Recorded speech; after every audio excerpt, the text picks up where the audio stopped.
What's up? What's up? Welcome to Move Fast Lift Heavy podcast. This is Joe Roscoe, co-host of MFLH Pod. Thanks again for tuning in. If you're a first-time listener, please rate, subscribe, leave a comment, double tap, swipe up, write a letter to your friends, and tell them that MFLH Pod is the hottest CrossFit podcast on planet Earth. As always, make sure you check out Move Fast Lift Heavy training program online. That's headed up by none other than Christian Harris. You can train with CH, aka do exactly what the man does on a daily basis. We're offering a 7-day free trial. So if you want to hook that up, you can go to movefastliftheavy.com. You can go to mflhtrain.com. You can go to @movefastliftheavy on the gram. You can do all the things. Find it. Get your 7-day free trial. If you decide to join on with us, you'll get yourself a free t-shirt. Everyone loves himself some swag. So sign up for MFLH Train and start training with the best of us.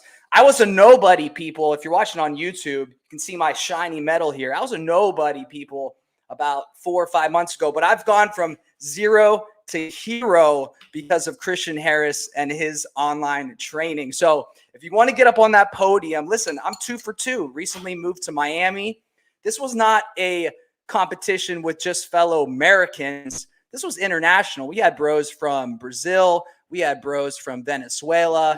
I contended with the best of them. So shout out to CH. Can't wait to bring him on. Let's do it right now. Christian Harris. Well, first off, our guest just came off of Rome for about 2 months. He said, I've been to Italy twice, and the Roman statues there, they're always known for their gigantic calves, amazing washboard stomach. And this man, this host, this phenomenon, Christian Harris, puts these Roman statues' calves to shame.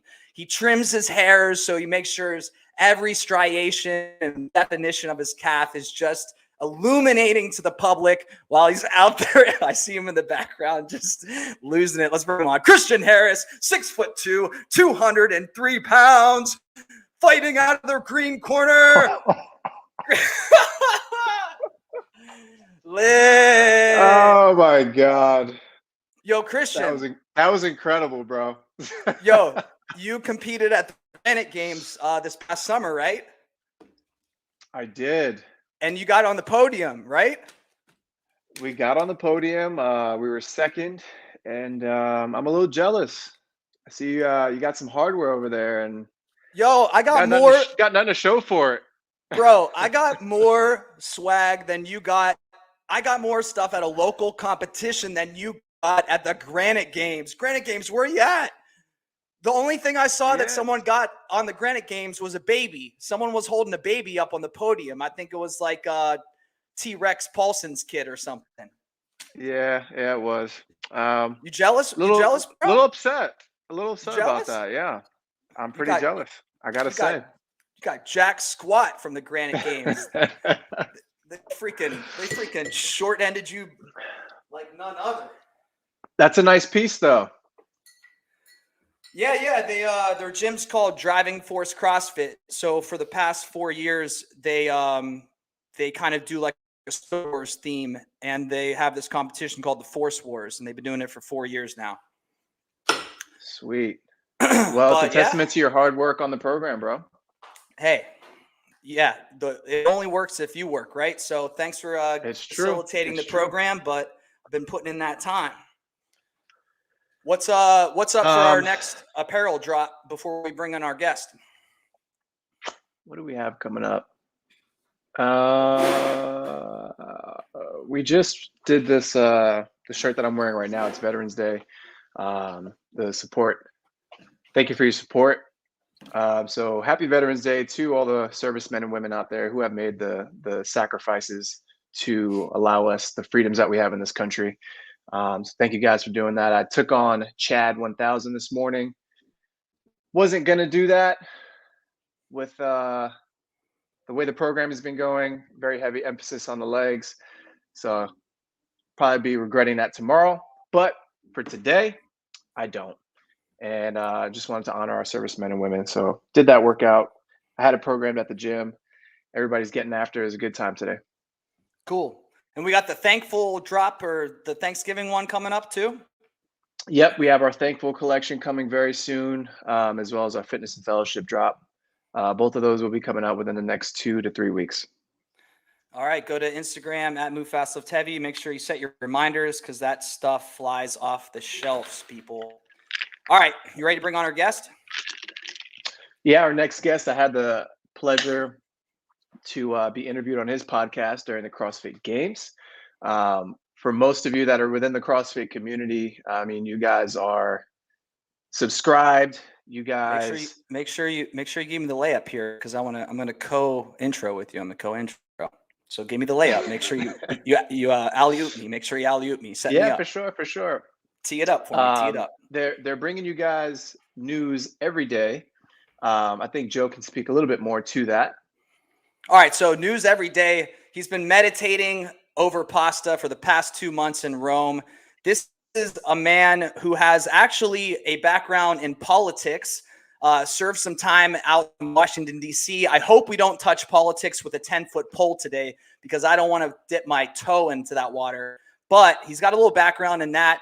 He also just is in bed, head on the pillow, staring at the ceiling, thinking of what CrossFit statistic has not been touched out there that he could just highlight to the masses. He also just came out with a who's who of CrossFit podcast lists that we weren't noted on, but we won't hold it against him. Hopefully he has a good enough time on this podcast where he'll add us to the list. But this is a man who is a founder. He's an entrepreneur. He's a journalist. He's a mountain climber. He's chronically hungry, he says, and he occasionally puts words down on paper.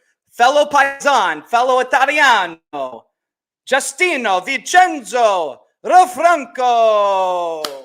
Hey guys, man, I didn't realize you guys weren't on the podcast list. That's a savage dig. You know, we actually our team, that's savagery right there. our team at Move Fast Lift Heavy, we had a really good laugh about it. We were on a text thread preparing for this interview today. It was yesterday, I think, and the article dropped, and we're like, oh, you know, that's ironic, you know, that we're not on the list, and Justin's coming on the podcast the next day. Wow, that's funny. So number one, I didn't put together the list, but I did review it, and yeah, I'm gonna eat those. I'm gonna eat those words. So if you're listening live right now and you are in the comment section, please feel free to leave Justin a very nice remark. Roast me away. I don't really have an explanation for that one, so I'm just gonna have to go after this and fix it. Obviously, no, we're teasing, and that's a testament to how successful you've been. Where it's not a one-man show. You got a lot of people that are on board with you. But let's rewind. Let's go back to like, when did you have the epiphany that, hey, I think the CrossFit community needs some type of daily email blast or some type of news source? How did this all come to fruition? So like you said in the intro, I was a product of politics. I started my career in Washington, D.C., worked 7 years in professional politics. Got out of it. I was working on a presidential campaign, and I just said, you know, after it folded, I said, hey, you know, I think I'm done with politics. I want to go on and take the skill set and apply it to something else. So I moved back to California. I was 29, moved in with my parents. Super successful life choice. And we have these kind of morning newsletters every day that start the morning. They just aggregate and bring together. These are all the major things that are happening in politics in Washington, D.C. And these are the things you need to know going into your first meeting. And I was like, well, that's kind of a cool concept. And I've been reading them for years, literally 7 days a week. Open my phone in the morning, and the first thing I read was something like Politico's Playbook or another tip sheet that's really similar. And I decided I was going to make that for CrossFit and just bring together all the disparate parts of this global community and put it all together in one easy to read 5-minute daily newsletter that came out. Well, then it was 7 days a week, and then I quickly moved it down to 5 because 7 was absolute insanity. And then that's where we are today. So that's the 30-second version. When you started it, did you have the initial intention that like this is going to blow up, or did you? Yes or no? don't know. I always believed it had legs, but when you go into an industry and you do something for the first time, you're not really sure. Number one, how big it could get. To a certain extent, it's hard to understand that in CrossFit, because CrossFit numerically is pretty hard to quantify. You have X number of gyms that, back then CrossFit was barely even publishing, the total aggregate list of gym data. And then from there, you still can't even today answer how many CrossFitters are worldwide. So it was hard to quantify that and to get an estimate of that. The only metric to quantify that is like how many people follow CrossFit on Facebook or Instagram. That gives you a recent gauge, a real relative gauge of what your audience size is going to be. So the short answer is no. I didn't really know how big it was going to get. I just knew it was cool, and I thought it would be super useful. And people started reading it, and they continued reading it. And I was like, "That's great!" And I think I can turn this into a business. And it wasn't until 2018, after the 2018 games, when Glassman called me and said, "Hey, we're going to do a lot of changes and stuff." And I was like, "Okay, well, hold on a second. Let me get my paper out and let me start writing some of these things down." That we became a force for breaking news, and actually a force for leading the news cycle and being, the tip of the spear in that element. So up until that point, we were mostly just reporting on the backs of other people's work, and taking podcasts or taking videos or taking stories that have been written, and then adding more to them, and then serving them up to our audience. Yeah, I think it's interesting. You've actually, I'd say within the past 2 years, it's almost like you've pushed, in my opinion, CrossFit in a sense to get more information out there in a more timely manner, like that article that you just put out there about, the upcoming game season. Yeah. You said in the article that they would typically have the information either at the start or even during the season, things would get released. So it's interesting to see how you've kind of like pushed them to almost better themselves from an information standpoint for us athletes. Yeah, you look at like what's the role of, they call the press sort of the fourth branch of government in a certain sense, because to a certain extent they don't really give a damn. They don't work for anybody except their readers and the American people, I guess, broadly speaking. So when I look at our role inside of revealing information or getting things out there, there's an entire ecosystem. You guys are included in this, that actually benefit from the ability to plan out a season long ahead of time. The fact that CrossFit in their 15th season, they're now entering their 16th season, up until now, couldn't get that done is not a reflection of whether or not the community is in of itself prepared for the information. It's everything to do with them not releasing it or not getting it done in time. So the push to include more information that is valuable and relevant to the individuals who work in the industry is fundamentally a basic question. And it is actually fantastic that they're getting it in this early, because things like planning. I mean, Christian, you're a competitive athlete. Things like planning your season trajectory matters, and you don't start that in January. You start that right now. You're having off season. You're discussing that with your coach and with your training partners and with your team. And so that's a good example. Another good example is things like who's tested positive for a performance-enhancing drug over the last 4 years and currently serving a sanction. We were the first to ever release a comprehensive report. 2 weeks later, CrossFit releases their first report comprehensively. And then a week after that, another media organization called Box Rocks, they released one. So when you look at like what are the benefits of doing that, they are asking more of the governing body of CrossFit. They're asking more, and we're asking the same questions, but we have a large enough platform, hopefully, to influence their decision whether to do it or not to do it. And in these two examples, I think that's the case. Yeah, and I think you guys have done a great job. It's something that I check on a daily basis. I go to your page all the time just to check the pulse of what's going on within the community. So you guys are doing a great job. Thank you. I appreciate that. Yeah. Yeah, on the money side as well, you kind of put the pressure on CrossFit where it's like, hey, this is the revenue that's coming in, and this is only what's going out, and this is how it compares to Rogue and Dubai and yada yada. Yeah. And now you've seen a real push from the community to say, hey, if this is a freaking pro sport, then let's start paying it out like it is. Yeah, I think that's another good example. I think money is an area where you look at the payout structure of the games, or rather you look at the earnings potential of the CrossFit Games season. So I'll give you a very good example. Alexander Caron ended up paying out about $650,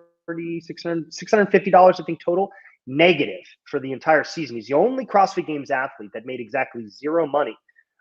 Individual athlete who made zero money because he qualified through last chance qualifier where you earn no prize purse at all. And so you have an individual who, let's just say, won 20 point workout 21.5. Well, that person gets out $2,015, making more than a guy who finished, I think, 20 something at the CrossFit Games. And if you finish after 20th place, you get zero money unless if you get first, second, or third in an individual event. So how does that make any sense from a professional sports standpoint? I think if you ask a very, very direct question to, Eric or Dave and say, well, how are we going to increase the professionalization of the sport when you have individual athletes making less money at the CrossFit Games than individuals who just win one event at the CrossFit Open? Seems a bit uncharacteristic. And in contrast to Rogue, where you have every single athlete getting paid out, you don't have a registration fee. They're taking into travel considerations to ensure that athletes aren't paying significantly out of pocket so that they show up prepared and ready to compete and put on a good show. Sports is entertainment at the end of the day. And when we're paying professionals to provide entertainment to the crowd, I think that we're going to start seeing a broader application of fans coming from outside of just the CrossFit community that can ultimately bring more money and revenue into CrossFit in general. Yeah, if I can make a request, Sure. We just talked, Christian and I know Olson last week, and another part of the evolution of CrossFit as a professional sport is CrossFitters have been ingrained with this attitude of like, you're always going to be dinged up, you're always going to be injured, and if you talk about it, you're just making excuses, and it's just like this, easy way out. When in reality, when you watch the NFL, when you watch NBA, yada, yada, there's injury reports. You get the updates of like, hey, what are these players going through? What are the chances that they're competing? Why are they finishing 15th this year when they finished second, so on and so forth. Right. Do you think there's an opportunity where somehow you can start accumulating some type of per competition injury report? Athletes have typically been a little gun shy on revealing injuries for various different reasons. I think that, they like to operate under a less information is better, not giving any competitive advantages to their competitors. I don't necessarily buy into that, but they've asked us to be a little bit more hush hush when it comes to talking about the injuries that they have. So especially in competition. Now post competition, they're a little bit more open about that, but it usually takes a couple of weeks, and so it's kind of like to what end and to what if we were to go and do the legwork of aggregating the amount of injuries that come out of the CrossFit Games itself. To what end would that information provide value to the community at large, given the amount of effort it would take to track down 40 men and 40 women's injuries? Because you're kind of like all half of them are a little banged up a little bit, to a certain extent, sure, right? Yeah. Other than a medical withdrawal. And then when we try to reveal medical withdrawals, like what was the extent of the withdrawal? So you have like Sean Sweeney withdrawing because he had an allergy, a flare up of an allergy attack. You had Danny Spiegel because of an ankle injury, Sam Stewart because of the shoulder. So you have examples of that where when it happens in game, we try to alert the community and give them an understanding, because sometimes CrossFit doesn't do that. Sure. Right. All valid points. I could see both sides of the equation there, especially as a competitor. Now that we're actually talking about it and thinking about it, yeah, maybe like if, I don't know, my back was like kind of blown up, I wouldn't want anyone else really knowing that, So. I got another question for you, Justin. What on the back end, a lot of people just see what you put out there. There's the email and there's the social media posts, there's the podcast. Right. What does it take behind the scenes to actually make, let's just say, one day of morning, just one day, just the email, the social media? What does that take? How many people? Like, what's this look like? Oh man, so it depends on the day. So like Sean Sweeney, he's retiring. So we just dropped a story about that. He did an interview with us a couple of weeks ago. So that obviously is a conversation that's driving the news cycle right now. And we just published that story maybe 60 minutes ago. We already had it teed up. So a lot of times, or sometimes we have things in information ahead of time. Sometimes it just comes to us like right then. And, I talked to the writing staff and like, hey, who there's obviously certain writers have beats that they focus on, and it's like we go to those people first. But like, hey, do you have got time to jump on something? We need this like 60 minutes. We got to go. And then in other times, it's we're fully planned out. So like for tomorrow's newsletter, we're going to be publishing somewhere between 3 and 4 different stories. We always publish our stories in the newsletter first, and then they go up on the site unless it's breaking news. And so we have multiple writer and staff calls every single week, and we touch base. We go through the Rolodex of different stories, putting people in touch with the right sources to get more information on those stories, and kind of manage a newsroom process. It looks like that with the broader staff. There's about 8 people on that call, and I lead that call and 3 times weekly, sometimes a little bit more, or individually, depending on what the story is and how involved I need to be. It's a pretty involved organization, though. I've built this team of writers based off of one basic principle. It's just that I'm going to assemble the individuals who can A, write well, but B, have knowledge and contacts in key areas across CrossFit. And so we talk to, in fact, more people in important areas of CrossFit than CrossFit does every single day. We're on the phone with them. We're in text chains with them. We have relationships with them. We've been to their events or we've been to their houses, and we've assembled a team, broadly speaking, that represents the smartest people in the room, so that we can get down to the story of what's actually happening and who's talking to who and who's going where, et cetera, et cetera. That's why we've been able to be successful. It's because the staff that makes up the Morning Chalk Up is, in fact, a collection of the smartest people in CrossFit. And that's, we've got some people that used to work for CrossFit, obviously Tommy Marquez, Emily Beers, who wrote for the CrossFit Journal for 7 years. We got people with journalism experience from news media organizations and researchers, and people that love numbers and people that love community stories. We have a food critic that used to work for the Pittsburgh Gazette, to focus more on community elements and food related elements, which we're going to have some stuff on that. So it's a unique process. It's a fun process. We move really fast. And we just have a killer time every single day talking about something that we love, which is CrossFit. Nice. And you would attest your ability to kind of corral this team and put this operation together from your past experience in Washington, D.C. Okay. Oh yeah. Oh man. I say this to a lot of people that decide to go into politics. I'm like, even if you don't love it at the end of the day, right? You just say, hey, this career is not for me. And you don't even make it 4 or 5 years. And most people don't make it 4 or 5 years. It's usually like a 2 or 3 year burnout rate, and then after you get to like the 5 to 7, you're almost kind of in that lifer phase. And then if you go beyond 7, you really are a lifer. Even if you don't stay for a very long time, you're going to learn some very, very good lessons about working with a team that moves with exactitude, that executes error-free baseball on a daily basis at a very high speed and a high pace. Christian, you're a competitive athlete. You go work with competitive athletes that are better than you, that are fitter than you, or that better than you at certain things. You begin to learn from them. I played sports growing up. My dad always said when I was in middle school, he's like, hey, you want to play varsity basketball when you're a freshman? You better start playing with varsity basketball players today. You're 8th grade, Yeah. 9th grade. You want to go into 9th grade? You want to get off freshman team, the JV team? Well, better play with varsity players because you need to rise to the level of play. And in professional industries, and politics is one of them, I think finance or high finance or Wall Street finance is another one with super high pressure. You learn to deal with pressure. You learn to to study and hone your skills so that when you show up to play, you're ready to execute at speed and at pace. And you're able to do that with precision and force. And so those are the skill sets that I learned working in politics that transfer to anything. It doesn't matter what you do. Learning how to be a good writer doesn't mean you have to be a reporter. Sure. This doesn't mean. And communicating and speaking and figuring out how to move on the fly and adjust when things don't go according to plan, right? Yeah. Christian, Absolutely. we're Well, gonna wrap up. I think, speaking of pressure, let's put him on the hot seat and we'll let this man be on his way. Yeah. All right, let's do it. Game time. All right, Justin. So I have a few questions, super quick, short form answer. Let's do it. First thing that comes to your mind. Would you rather move fast or lift heavy? Ooh, fast. Coffee or pre-workout? Coffee. Current favorite sneaker? Oh, Nano X1 Adventure. Nice. Favorite brunch food? Ooh, breakfast burrito. Nice. If you had to pick one exercise for the rest of your life? Whoa.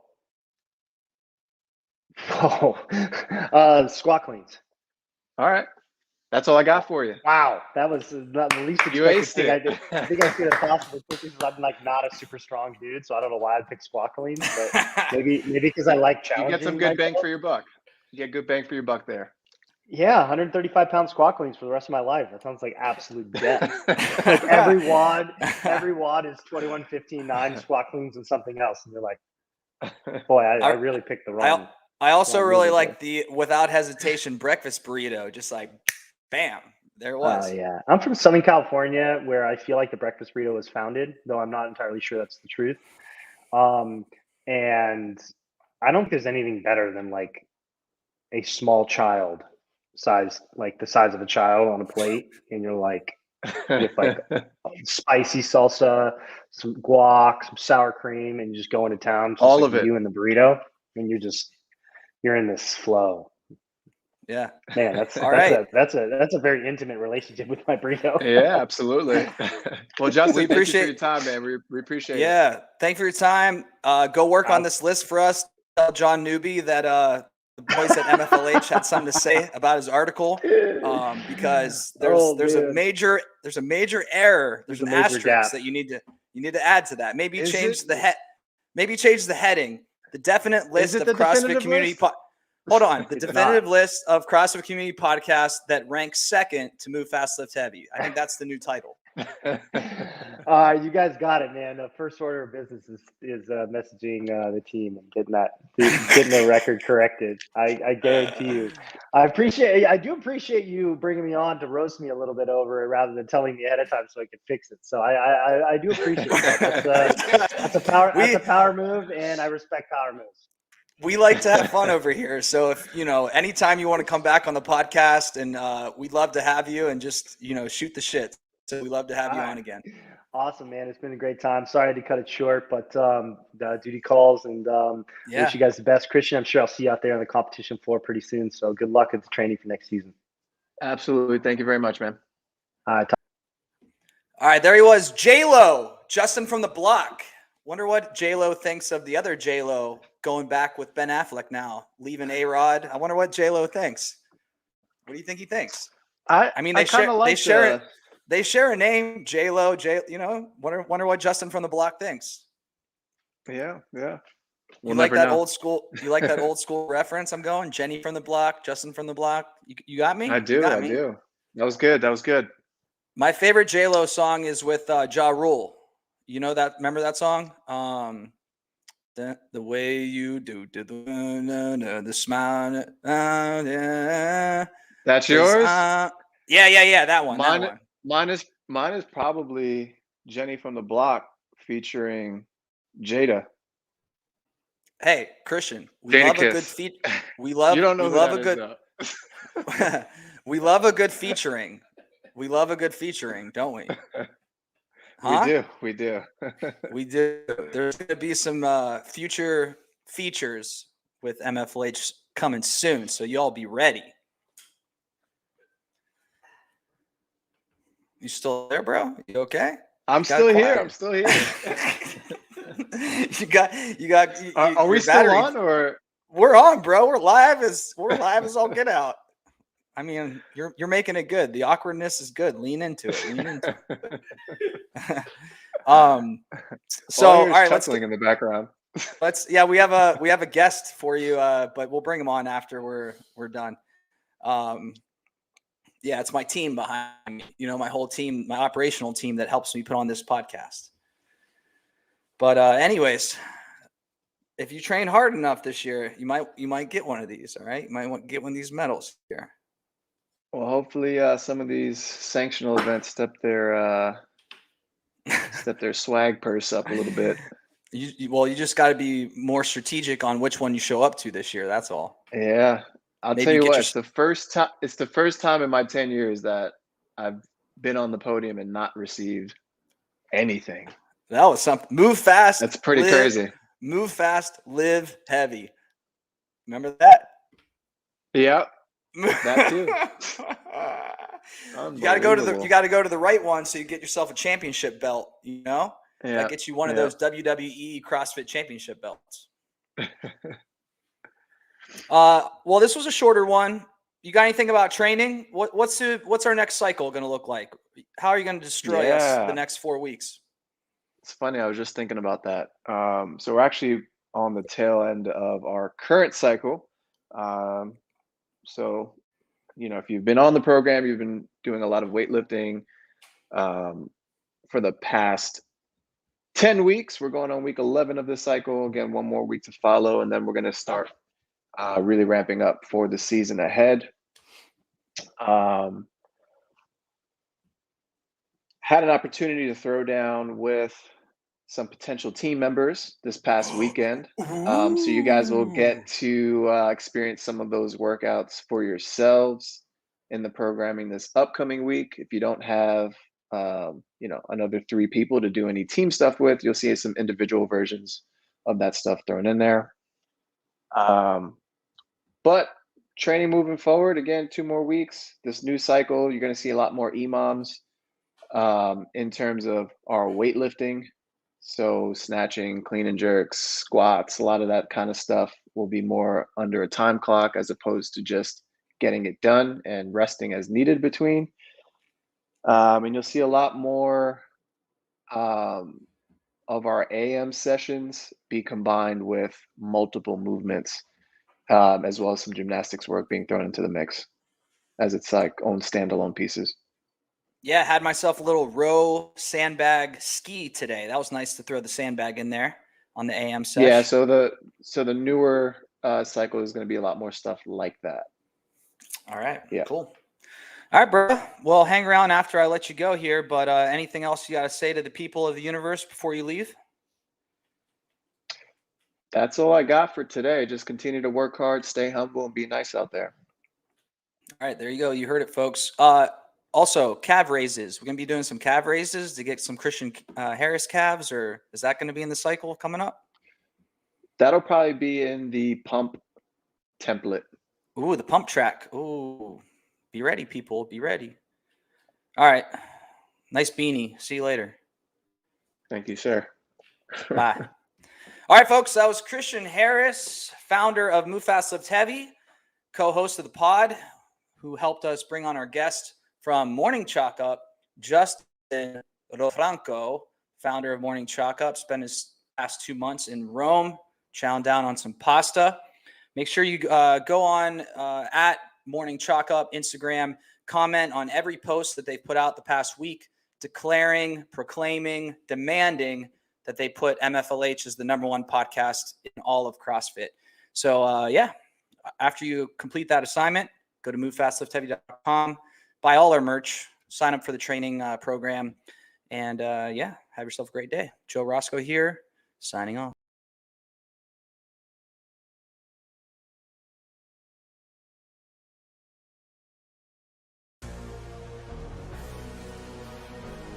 My name is Christian Harris.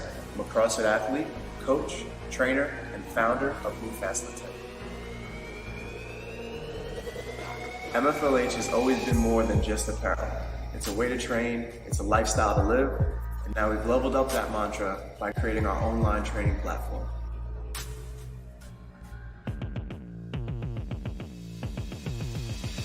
Move Fast Lift Heavy now provides personal online programming.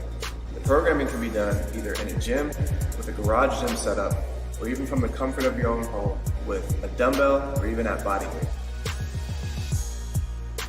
This isn't just your typical workout block. You'll have unlimited access to our coaching staff to ask questions and submit technique videos. MFLH has always been more than just an apparel line. Now you can be a part of the team. Click the link to get started. Let's get to work.